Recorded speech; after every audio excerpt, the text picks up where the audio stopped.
Hello guys! Magandang hapon sa inyong lahat.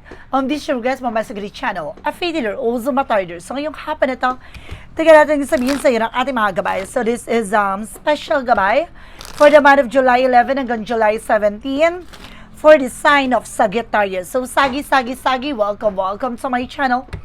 Ano kayang messages, advices, and spirit guides ang ating masasaga for today's video? Kanina kayang energy or kaganapan sa buhay ng mga Sagittarius ang ating makakagilap. So guys, this reading is a general reading lamang. Hindi lahat makaka-resonate. Kunin lamang po makaka-relate sa inyo. And comment down below kung kaninong energy ang ating nasagap. And of course, don't forget to like and subscribe my channel and hit the notification bell for more videos updates. Maraming salamat po sa mga walang sawang pag-support sa aking channel. Lalo-lalo na ang dinigi-skip ng ads na way pagpalaing kayo ng Diyos at may kapal siksik liglig na gumapo na biyayang manumbalik sa inyo. So let's see guys, what is the messages, advice ng ating angel spirit for the sign of Sagittarius. So let's see and watch this. Angel spirit guide, please give me information paano kayo sabihin sa ng ating mga baraha.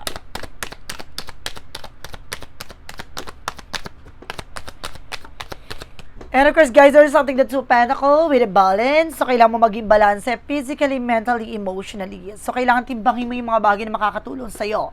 No? Kailangan alam mo sa sarili mo yung grounds mo. There's something na positive and negative dapat, no? Kailangan balance. Additional messages. And there's a chart with an action movement na magkakaroon ng changes na development na sa situations mo. Kung sinasabi dito, mag-pay attention ka sa lahat na nangyayari sa paligid mo at sa buhay mo. Now, there's something that changes.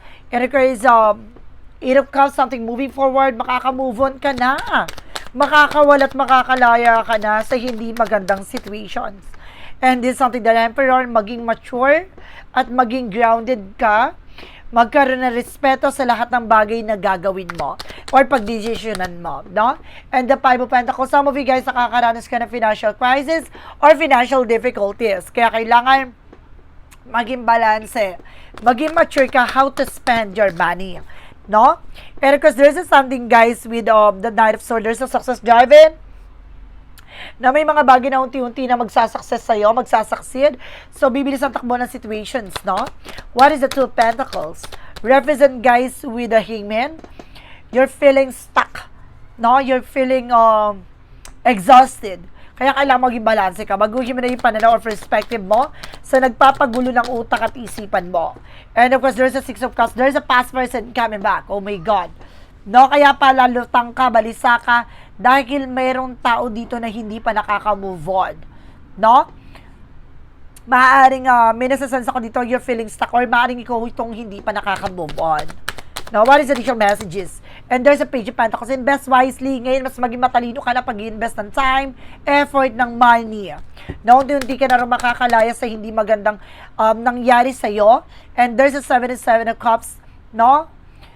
With the Seven of Cups, there's something of confusion, opportunities, multiple options, multiple choices, just being mature enough. No, you're also multitasker. Pero kailangan na isa-isa lang. No, controlling mo to ng isa-isa lang. Huwag ka masyadong kumbaga sugapa sa lahat ng eksena. Gusto mo lahat ng bagay na yung makokontrol mo. No, kailangan isa-isa lang yan. Kasi hindi mo ma-manage yan. No, hanggang sa mag-collapse yung negosyo or business mo, na kung marami kang inaasikaso at marami kang gustong mangyari pero hindi mo yan magagawa ng maayos. And of course, there's a Eight of Pentacles. Mag-focus ka sa trabaho o negosyo mo. No? Mag-focus ka sa sarili mo. No? Kung saan nagkakaroon ng failure for finances or difficulties. No? And there's an Ace of Wands. Magkakaroon ka ng mga bagong plano, no? Bagong proyekto, bagong idea, additional messages. And of course, there's something, the Five of Cups, something disappointment, no? Kumaga meron ka ditong bagay na pinagsisisihan or pinanghihinayangan, maging balanse ka. Ganun talaga, kailangan mong tanggapin ang katotohanan na may mga bagay o pagkakamali tayo na kailangan na natin pakawalan at bitawan. And there's a Page of Wands, so there's something in news. Phone call and messages coming in. May paparating na mensahe from your ex or either from the past coming back na may babalik from the past. Additional messages. And there's an Ace of Cups. Ay, Ace of Pentacles, sorry. This is something, guys, with a big money and big opportunity coming in. Itong bagay na to, kung magdadala sa'yo para makarecover ka na. No, para makawala ka na dyan sa situation and positions mo. No, ito na yung hudyat para makabangon ka na at makawala ka na from this scenario na magdadala sa'yo ng a big slot, no, a big shot. No? Ibig sabihin ito malaki yung opportunities na ito magdadala sa'yo malaking pera. And there's a 5 of Wands, ito yung sinasabi ko, di ba? May nagbibigay complication sa'yo. May nagbibigay ng kumbaga complication sa utak mo, isip mo, no, ginugulo ka nito, just being mature enough. Maging mature ka, no, sa lahat ng bagay na gagawin mo, isipin mo, kasi ginugulo ka. Meron talaga dito na taong sumasalbahay sa'yo. There's an 8 of Wands. Now, there's a past communication and past moment. Bibilis ang transaction dito. Mag-focus ka. Some of you guys, nagtataka ka, no, parang kahit anong grind mo, no, hindi siya nagbo-work, parang puro palabas ang pera. So, diyan ka magtataka, di ba? What is the Knight of Swords? Because the Ace of Wands. Represent with the Ten of Swords. Kasi may sumasabitahe sa inyo. No, may trauma-trader dito. Meron talaga nagbabackstab. For the outcome, guys, so there is something the King of Wands, look at the bigger picture. Lagi mo titignan yung magiging possibilities. Now, and of course, dito, tignan mo yung sarili mo with a better version of yourself. No? Sa lahat ng nangyari from the past, dapat alam mo sa sarili mo yung mga bagay na kailangan mong panindigan. And this is something, magician for manifestation. May mga bagay na unti-unti mo na ma-manifest, makakamit, makukuha. No? At matatamo. Let's see what is the additional messages. And there's a Four of Pentacles. Protect your power, protect your energy. No, proteksyonan mo at pangalagaan mo ano man yung bagay na meron ka, especially sa finances. No, mag-invest ka ng wise at maayos. No? Kailangan alam mo kung saan mapupuntahan ng yung pinaghirapan. I-let go mo na yung bagay na alam mo nakakasama at nakakasira ng iyong resource of income. There's a Knight of Cups. Maraming offer na paparating. Just being aware.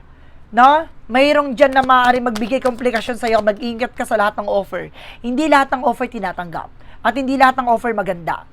And of course, there's a Queen of Cups, emotional healing. Maging kalmado ka sa emotion, sa emotion para makapag-isip ka ng tama at wasto. No? Parang meron ditong ang papaikutin ka, na ng mga matatalinahagang salita.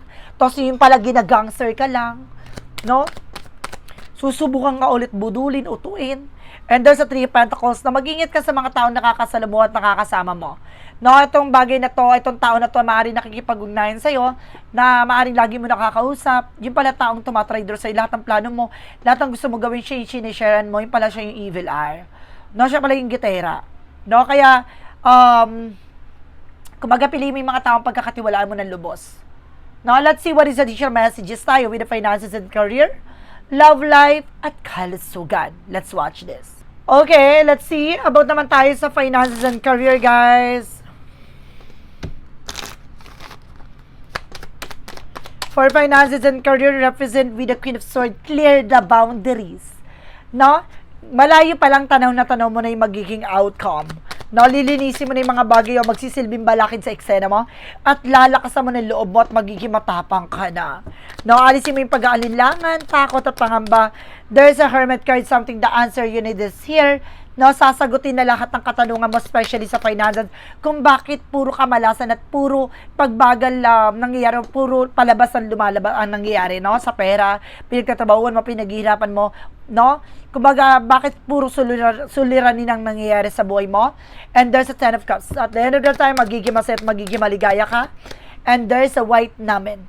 So, there's a white divinity that you are also guided. O kailangan proteksyonan mo at pangalagaan mo yung sarili mo. Diba?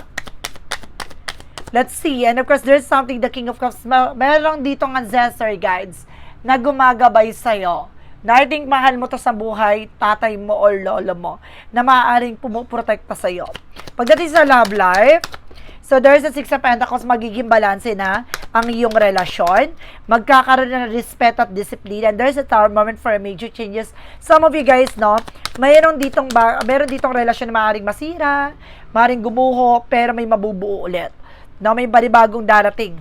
And there's a Knight of Swords. Nagkakaroon ka ng anxiety, sleepless nights, or worries, no?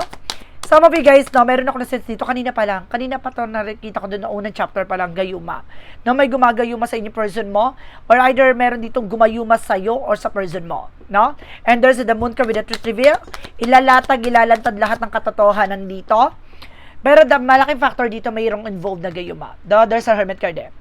And because there's the moon card with the truth reveal, ilalantad to. Malalaman mo lahat ng katotohanan na dapat mo malaman. And there's a Eight of Swords. Napapalibutan ka ng toxic and negativities. No, maaaring nga nasa toxic environment kayo. No, and of course, there's a Knight of Pentacles, there's a blossoming. Kumbaga, nandiyan nakita mo, nandiyan yung paglago, nandiyan na yung finances, nandiyan yung bagay na kailangan mo, pero maraming, humaharang at lumakad lang at kumukuha ng swerte mo. Oh, alam mo na. About tayo sa kalusugan, there's a full card for a new beginning and leap of faith. No, dahil sa pananampalataya at tiwala mo, magkakaroon ka ng bagong simula dito. At pag-asa, babaguhin ito ang mundo mo. No, kailangan mong makalaya dyan sa toxic environment, guys, ha.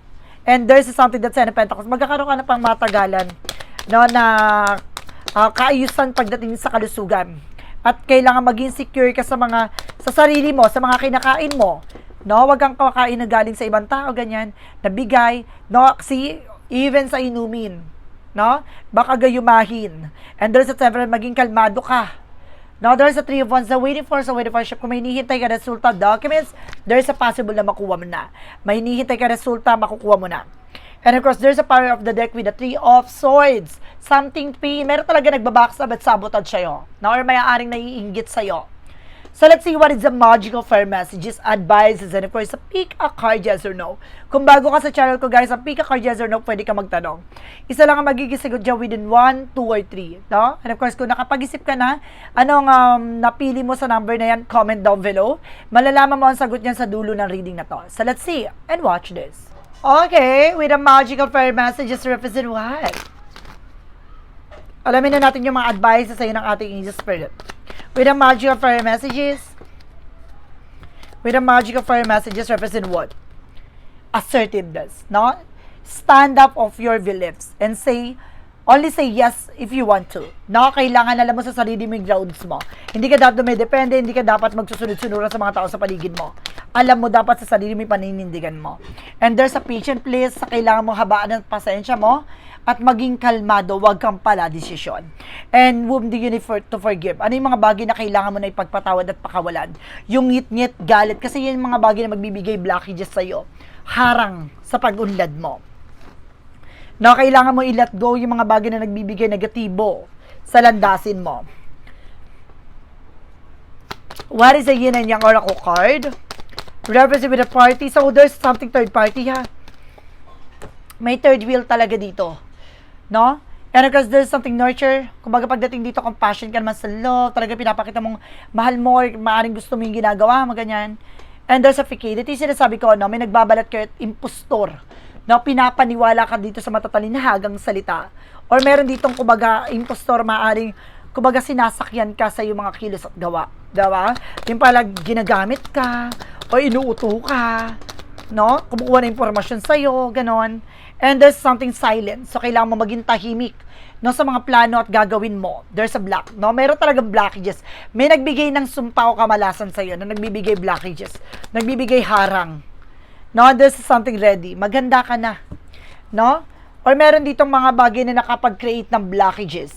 No? Kaya may mga bagay na kailangan mo ng pakawalan at bitawan. Siguro ito yung bagay na yung galit at puot sa puso mo na kailangan mo nang alisin. Kaya siguro parang nakablock ka sa position or sa situations. What is the romance angel for a mystic love oracle card? There's a lies, keeping secrets. So meron ditong kasinungalingan na pagdating sa relasyon, nakatago, and there's a healing releasing. Unti-unti nang hihilumin ito. Ano man yung pinagdaanan nyo.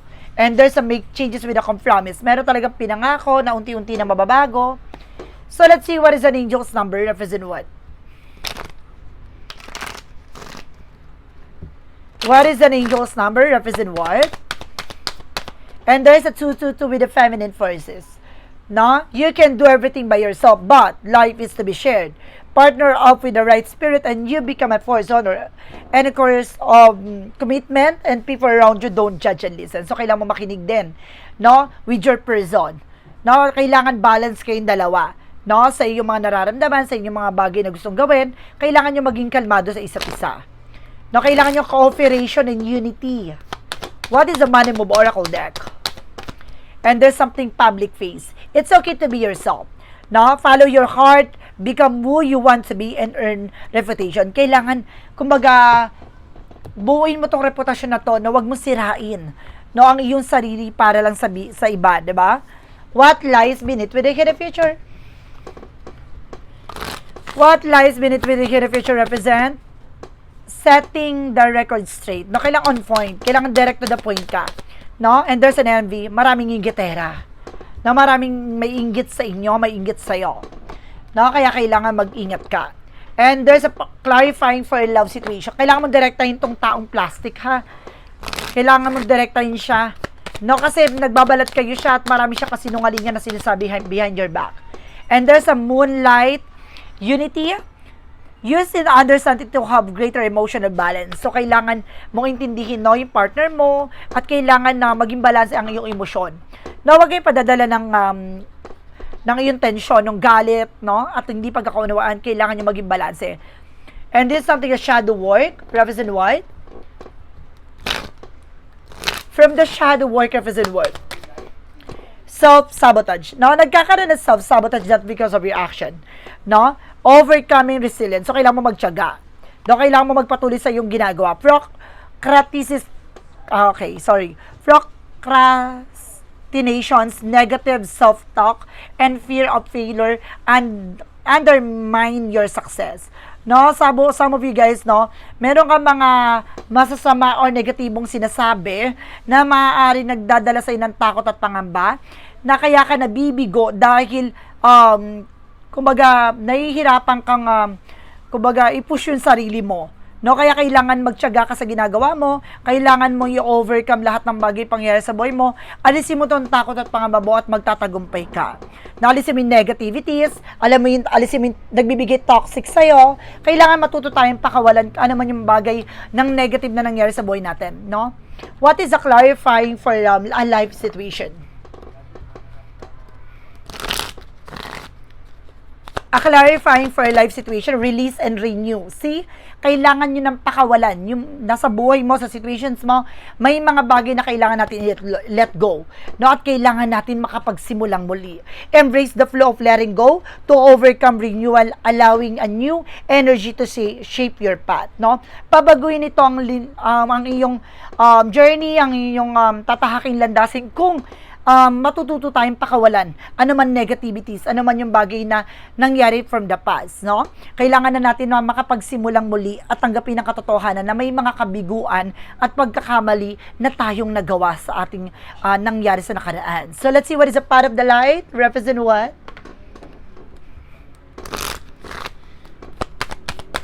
And of course, there is something ang kind-hearted. I navigate life difficulties with a positive mindset.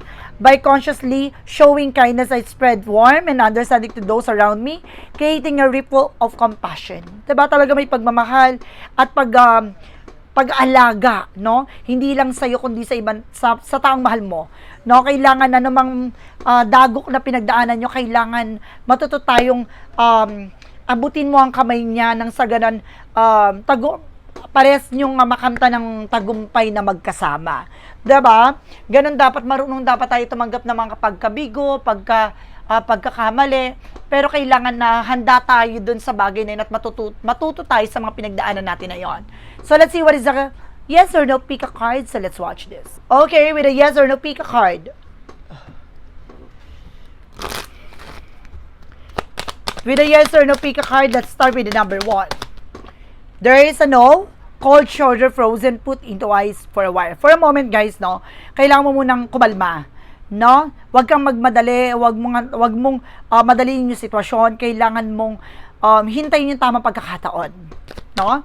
Number 2, there is a yes, clearing the air, refreshing change, no? Babago na ang simoy ng hangin, magbabago ng sitwasyon mo, at paring sumibol na ulit ang panibagong simula para sa'yo. Number 2, there's a yes. No, number 3, there is a no. resistant to change, upsetting news, accident. No, may mga bagay na hindi natin ina-adya. No, hindi natin na gustong mangyari pero ibinibigay sa atin. So, kailangan natin tanggapin na hanggang doon na lang at hindi na natin kailangan pang kumbaga, ipagpilitan. No, kailangan natin tanggapin yung bagay na kung para sa'yo, para sa'yo. No, kung tinakda sa'yo, itinakda sa'yo. So guys, this is special gabay for the month of July 11 hanggang July 17 for the sign of Sagittarius. So sagi, maraming salamat po for this wonderful reading. So once again, this reading is a general reading namang hindi lahat makaka-resonate. Kunin lamang po makaka-relate sa inyo. And comment down below kung kaninong energy ang ating nasagap. And of course, don't forget to like and subscribe my channel and hit the notification bell for more videos update. Kasi maraming salamat po sa mga walang sawang pagsuporta sa aking channel. Lalo-lalo na ang skip ng ads away, pagpalain kayo ng Diyos at may kapal, siksik, liglig na gumapo na biyayang manong balik sa inyo. Maraming salamat po yung si Derex Video. Bye-bye and babush!